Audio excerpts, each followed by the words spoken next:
ছুটির জন্য পছন্দ করা শাড়ি ঝুমকি নিতে গিয়ে অভির কাছে ধরা পড়লো ঝুমকি। হ্যাঁ বন্ধুরা, সম্পূর্ণটা জানতে ভিডিওটা প্রথম থেকে শেষ পর্যন্ত দেখতে থাকুন। ধারাবাহিকের শুরুতে দেখা যায় ঈশা ঠাম্মি সহ বাড়ির সকলকে বলছে যে বাইরে থেকে তো এক্ষুনি খুব বাজে একটা গন্ধ বেরোচ্ছিল, হঠাৎ সেটা গিয়ে বদলে যায় কি করে। ঝুমকি তখন ছুটির কাছে গিয়ে বলছে, ঈশা দিদি ও না খুব ধড়িবাজ মেয়ে, মানে ও তো আর আমার মতন গো বেচারা নয়, নিশ্চয়ই কোনো ছল চাতুরি করেই এটা বানিয়েছে। ছুটি তখন বলছে, না রে ঝুমকি, আমি কোনো ছল চাতুরি করিনি।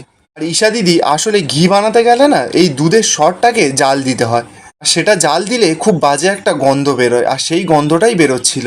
আর এইভাবেই তো ঘি বানাতে হয়, আমি কি কোনো ভুল বললাম?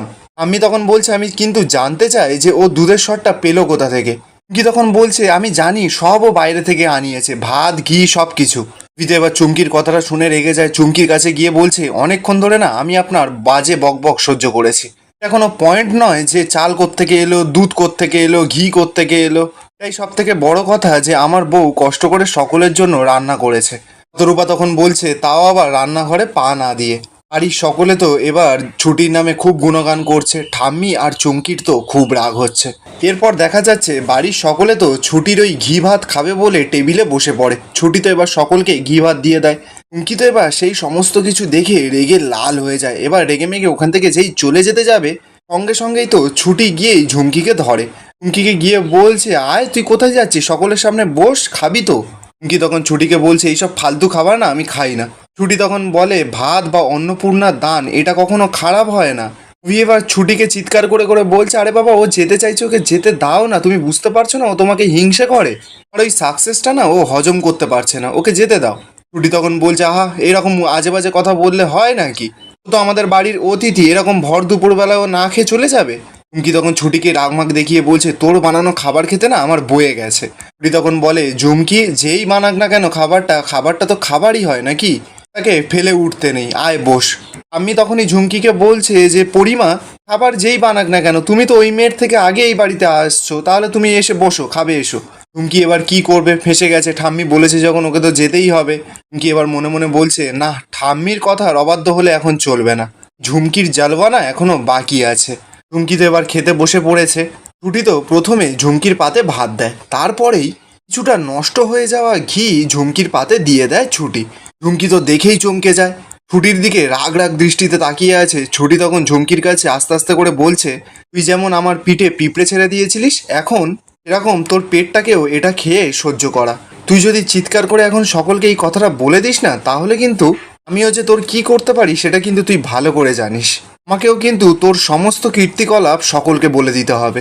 এবার চুপ করে যেটা দিয়েছি সেটা খা। এবার চুমকি যখন ঘি ভাতটা ভালো করে মাখায়, ঝুমকি দেখতে পাচ্ছে যে ঘিয়ের মধ্যে আরও ছুটি কিছুগুলো পিঁপড়ে ছেড়ে দিয়েছে।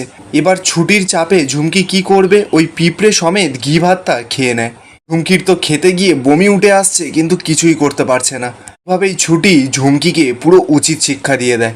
অপরদিকে দেখা যাচ্ছে অভি ঠাম্মিকে বলছে, ঠাম্মি ছুটি কিন্তু ওর কথা রেখেছে, রান্নাঘরে না ঢুকে সমস্ত রান্না ও ঠিকভাবে করেছে, এবার কিন্তু তোমার কথা রাখার পালা, তুমি তাড়াতাড়ি করে ঘি ভাতটা খেয়ে নাও।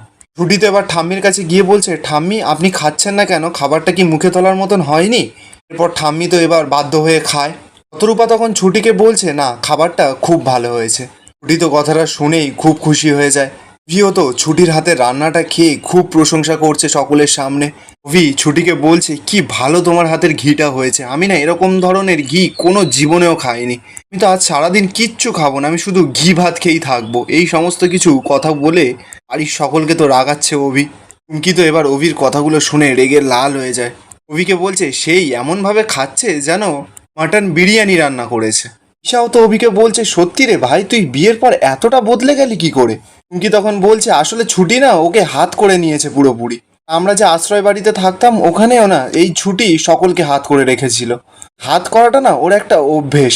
আমি এবার খাবার টেবিল থেকে রেগে মেগে উঠে যায়। ছুটি তো এবার গিয়ে ঠাম্মিকে বলছে, ঠাম্মি আপনি খাবার টেবিল থেকে উঠে গেলেন কেন এইভাবে? ঠাম্মি তখন ছুটিকে বলছে, তুমি আমার নাতিকে বশ করেছো, যেই নাতি আমার জীবনে ঘি ভাত খেতেই চাইতো না, আর সেই নাতি আজকে ঘি ভাত খাচ্ছে, আমি না কিছুতেই মানতে পারছি না এটা। তুমি তখন ঠাম্মিকে শুনিয়ে শুনিয়ে বলছে, ঠাম্মি এতে না ছুটির কোনো দোষ নেই, ভালোবাসলে মানুষ এরকমই হয়। আমি এবার চিৎকার করে শতরূপাকে বলছে, এই সমস্ত কিছু না পুতুল খেলা হচ্ছে, বিয়েটাও পুতুল খেলার মতন করে হয়েছে, এবার নিয়ম কানুনগুলো পুতুল খেলার মতন করেই হচ্ছে। ফুলসজ্জা হবে, তো এই রকম করেই একটা ফুলসজ্জা হবে। যে দেখতে পাচ্ছ তোমার বৌমা নাকি সালোয়ার কামিজ পরে ফুলসজ্জা করবে, এই দিনে যে একটা শাড়ি পরতে হয় সেটাও পর্যন্ত জানে না। আর এই মেয়ে নাকি নিয়ম কানুন করবে। আর একে দেখে কোনো দিক থেকে মনে হচ্ছে যে এর নতুন বিয়ে হয়েছে। চুমকি তো এবার ঠাম্মির কানে বিষ ঢালছে, বলছে একদম লাগছে না ঠাম্মি, আসলে ওর এই পরিবারের মান সম্মান নিয়ে ভাবতে ওর বয়েই গেছে। ভিতে এবার রেগে মেগে চিৎকার করে ওঠে ঝুমকির ওপর, বলছে এনাফ, আমার পরিবারের বিষয়ে না আপনার নাক না গলালেও চলবে, এটা আমরা নিজেদের মধ্যে বুঝে নেব। ছুটি এবার অভিকে থামিয়ে বলছে আমার তো শাড়ি নেই। তুই তো কথাটা শুনেই চমকে যায়। শতরূপা তো এবার ব্যাপারটাকে ম্যানেজ দেওয়ার জন্য ঠাম্মির কাছে গিয়ে বলছে মা, এটা আমারই ভুল, আমার উচিত ছিল ছুটিকে একটা শাড়ি জোগাড় করে দেওয়া, আমি এক্ষুনি ওর জন্য একটা শাড়ি নিয়ে আসছি। তখন শতরূপাকে বলছে না মা, ওকে ওর জন্য কিচ্ছু করতে হবে না, একটা মেয়ে সকাল থেকে রোদে পুড়ে ঘি ভাত রান্না করলো আর তোমরা বাড়ির সবাই এক বিন্দুও তাকে প্রশংসা করতে পারলে না, উল্টে তাকে সকলে মিলে অপমান করছো। আচ্ছা যাই হোক, একটা শাড়ির জন্যই এত গন্ডগোল তাই তো? আর ও আমার বউ তো আমারই তাই রেসপন্সিবিলিটি, তাই জন্য আমি ওকে শাড়ি কিনে দিয়ে তারপরেই বাড়ি ফিরবো। এই বলেই অভি ছুটির হাতটা ধরে টানতে টানতে ওখান থেকে নিয়ে চলে যায়। আমি তো অভির এমন ব্যবহার দেখে পুরো চমকে যায়। ওর দিকে দেখা যাচ্ছে বাইরে এসে তো ছুটি কিছুতেই অভির সঙ্গে শাড়ি কিনতে যেতে চাইছে না। অভি তো বারবার করে বলছে, ছুটি তো জেদ ধরেই বসে আছে, ও শাড়ি কিনতে যাবে না অভির সঙ্গে। অভি এবার কি করবে, ছুটিকে সঙ্গে সঙ্গে জোর করে কোলেতে তুলে নেয়। আর ঠিক সেই সময় ঝুমকি ছুটতে ছুটতে সেখানে চলে আসে। ঝুমকি এসেই অভি আর ছুটিকে এমন অবস্থায় দেখে রেগে লাল হয়ে যায়। অভি এবার ছুটিকে কোলে করে তুলে গাড়ির ভেতরে বসিয়ে দেয়। অন্যদিকে দেখা যাচ্ছে ঝুমকি তো মনে মনে রাগ রেগে লাল হয়ে গেছে আর বলছে যে কোলে করে গাড়িতে তুলছে, শাড়ি কিনতে নিয়ে যাচ্ছে, দেখো না আমিও যাব, আমি কিছুতেই ওই ছুটিকে শাড়ি কিনে দিতে দেব না, আমিও দেখতে চাই ছুটি তুই কত দূর যেতে পারিস। এরপর দেখা যাচ্ছে অভি তো ছুটিকে নিয়ে একটা বেশ দামি বড় দোকানে চলে গেছে। অভি তো দোকানদারের সঙ্গে কথা বলছে, ঠিক সেই সময় ঝুমকি পেছন পেছন চলে এসছে অভিদের দোকানের সামনে। ঝুমকি তো আড়াল থেকে লুকিয়ে লুকিয়ে ওদের ওপর ফলো রাখছে আর মনে মনে বলছে বইয়ের জন্য দামি দামি শাড়ি কেনা হচ্ছে, এটা আমি কিছুতেই হতে দেব না। অন্যদিকে দেখা যাচ্ছে দোকানদার তো অভি আর ছুটিকে শাড়ি দেখাচ্ছে। দোকানদার তো শাড়ির দামগুলোও বলছে, বলছে এটা 8,000, এটা 10,000, এটা 12,000 আর এটা 20,000। ছুটির তো দামগুলো শুনেই মাথা পুরো ঘুরে যায়, হেঁচকি ওটা শুরু হয়ে গেছে। দোকানদার ছুটিকে বলছে কি হলো ম্যাডাম, আপনার কি একটাও শাড়ি পছন্দ হচ্ছে না? ছুটি তখন বলছে দাদা শাড়িগুলো খুব সুন্দর, কিন্তু দামগুলো তো অনেক বেশি, আপনি বরঞ্চ না 500-600-র মধ্যে কোনো শাড়ি দেখান।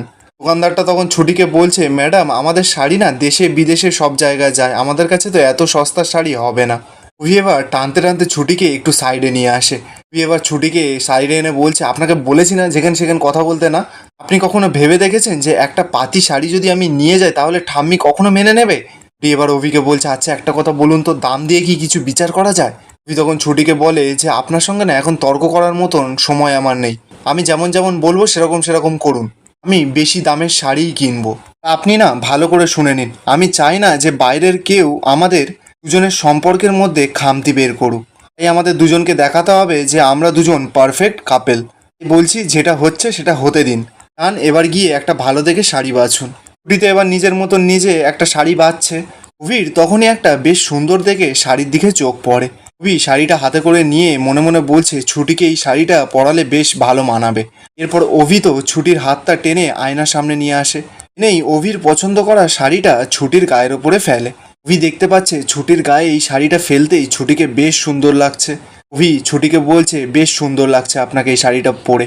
দূর থেকে তো চুমকি সেই সমস্ত কিছু দেখে রেগে লাল হয়ে যাচ্ছে, বলছে যত সব আদিক্ষেতা, এত যত্ন করে তোকে আবার অভি শাড়ি কিনে দিচ্ছে, আমার শাড়ি পছন্দও করে দিচ্ছে, এটা তো আমি কিছুতেই হতে দেব না। আর এখানেই আজকের এপিসোডটা শেষ হয়ে যায়। আপনাদের কেমন লাগছে ছুটি আর অভির মধ্যে এই ভালোবাসার সম্পর্কটা কমেন্টে অবশ্যই জানাবেন।